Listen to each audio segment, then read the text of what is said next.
Shalom Sobat Pemenang kasih oleh Tuhan. Materi renungan kita hari ini, tujuan ia menyertai kita adalah supaya kita menuntaskan amanat agung dasar renungan dari Matius 28 ayat 1 sampai dengan 20. Inti renungan kita hari ini, tanpa penyertaannya amanat agung tidak mungkin dilaksanakan, dan tanpa amanat agung tidak mungkin ia menjanjikan penyertaannya atas orang percaya.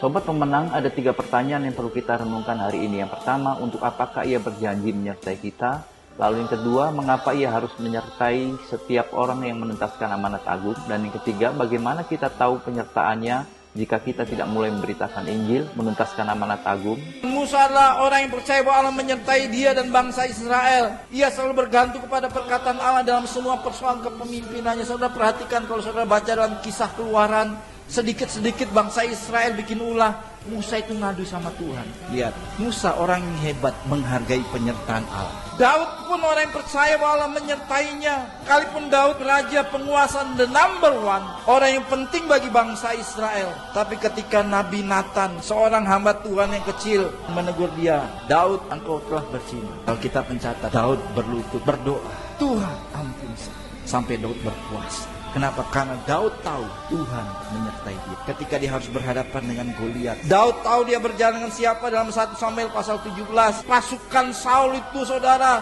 lengkap siap berperang, tapi semua prajuritnya ketika harus berhadapan Goliat merasa alone. Rasa alone, ketakutan luar biasa. Mereka adalah tentara yang terlatih, biasa setiap hari makan sama-sama sebagai anggota kompi peleton, sama-sama suka dan duka sama berperang. Tapi ketika Goliat datang, semua merasa alone. Gak ada yang berani maju. Tapi Daud seorang anak muda, mentalnya beda dengan prajurit-prajurit itu. Walaupun dia sendiri, tapi dia tahu dia berjalan bersama dengan siapa. Sobat Pemenang, mengikuti dan meneladani ajaran Tuhan Yesus Kristus untuk berdoa dengan tidak jemu-jemu, mari kita responi renungan hari ini dengan berdoa. Bapa, aku bersyukur untuk gereja di mana aku berjemaat. Karena itu berikan aku hati yang mau saling membangun dan saling menguatkan di dalam Kristus dalam jemaat-Mu.